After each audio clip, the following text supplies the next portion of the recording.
வணக்கம். இரவு நேர பிரதான செய்திகளின் ஊடாக நர்மதா சிறையில் முதலில் தலைப்புச் செய்திகள். வடக்கு கிழக்கில் இடம்பெயர்ந்த குடும்பங்களுக்கு நிரந்தர வீடுகள், அதிகரிக்கப்பட்ட நிதியுதவி. கம்பாந்தோட்டையில் 2 பேருந்துகள் மோதி விபத்து, 20 பேர் மருத்துவமனையில். வலிமையான இராணுவத்தை அளிப்போம், ட்ரம்பிற்கு ஈரான் உச்ச தலைவர் கடும் எச்சரிக்கை. இனி விரிவான செய்திகள். வடக்கு மற்றும் கிழக்கு மாகாணங்களில் நிலவிய யுத்த மோதல்கள் காரணமாக இடம்பெயர்ந்த குடும்பங்களுக்கு நிரந்தர வீடுகளை அமைத்து கொடுப்பதற்காக வழங்கப்படும் நிதியுதவியை 20 லட்சம் ரூபாயாக அதிகரிப்பதற்கு அமைச்சரவை அங்கீகாரம் வழங்கியுள்ளது.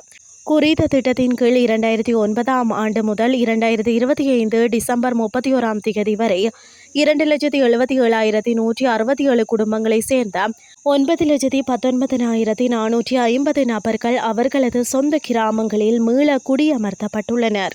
2026 ஜனவரி 1 நிலவரப்படி குறித்த மாகாணத்தில் இன்னும் சொந்தமாக வீடு இல்லாத இடம்பெயர்ந்த குடும்பங்கள் 13,069 பேர் அடையாளம் காணப்பட்டுள்ளனர். இதற்கு முன்னர் அமைச்சரவையினால் 2 அல்லது அதற்கு குறைவான உறுப்பினர்களை கொண்ட குடும்பங்களுக்கு 340 சதுர அடி வீடு 9 லட்சம் ரூபாயும், 2க்கு அதிகமான உறுப்பினர்களை கொண்ட குடும்பங்களுக்கு 550 சதுர அடி வீடு 15 லட்சம் ரூபாயும் நிதியுதவி அங்கீகரிக்கப்பட்டது. எனினும் 2026 ஜனவரி 2 ஜனாதிபதியின் தலைமையில் நடைபெற்ற மீளாய்வு கூட்டத்தின் போது பயனாளிகள் குறைந்த வருமானம் பெறுபவர்களாக இருத்தல், கட்டிடப் பொருட்கள் மற்றும் மனித உழைப்புக்கான செலவுகள் அதிகரித்துள்ளமை போன்ற காரணங்கள் அவதானிக்கப்பட்டுள்ளன.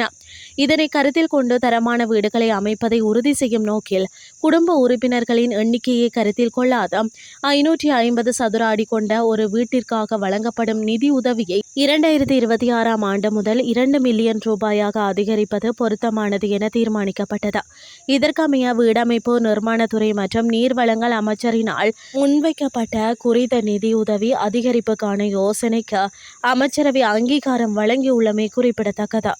கம்பாந்தோட்டை பல்லியமலல பகுதியில் இன்று மதியம் இடம்பெற்ற பேருந்து விபத்தில் 20 பேர் காயமடைந்து வைத்தியசாலையில் அனுமதிக்கப்பட்டுள்ளனர்.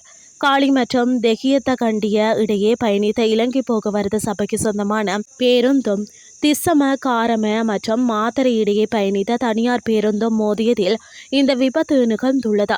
விபத்து இடம்பெற்ற போது காலி தெஹியத்தகண்டிய பேருந்தில் சுமார் 57 பயணிகள் இருந்துள்ளனர்.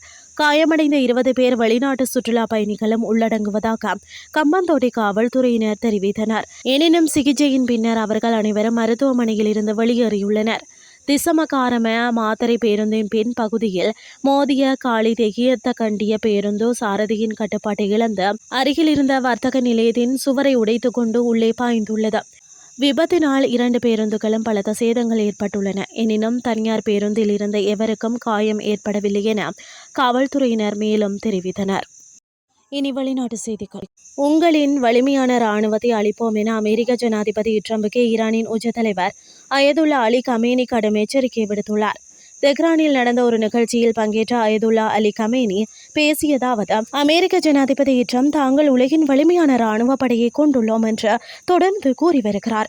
உலகின் வலிமையான இராணுவ படை சில சமயங்களில் மீண்டும் எழுந்திருக்க முடியாத அளவுக்கு கடுமையாக தாக்கப்படலாம். அமெரிக்கர்கள் ஈரானை நோக்கி ஒரு போர்க்கப்பலை அனுப்பியதாக தொடர்ந்து கூறுகிறார்கள். நிச்சயமாக ஒரு போர்க்கப்பல் ஒரு ஆபத்தான இராணுவ இருப்பாகும். ஆனால் அந்த போர்க்கப்பலை விட ஆபத்தானது ஒன்று உள்ளது. அது போர்க்கப்பலுக்கு கடலின் அடிப்பகுதிக்கு அனுப்பக்கூடிய ஆயுதமாகும். ஈரான் அரசாங்கத்தை அகற்ற அமெரிக்கா பல ஆண்டுகளாக முயன்று அதில் தோற்றது. அதை நீங்களும் செய்ய முடியாது என்றார். இதற்கிடையே அமெரிக்க துணை ஜனாதிபதி கேடி வான்ஸ் கூறும்போது, அணுசக்தி ஒப்பந்த பேச்சுவார்த்தையில் ஜனாதிபதி ட்ரம்ப் நிர்ணயித்த முக்கிய நிபந்தனைகளுக்கு ஈரான் இன்னும் உடன்படவில்லை.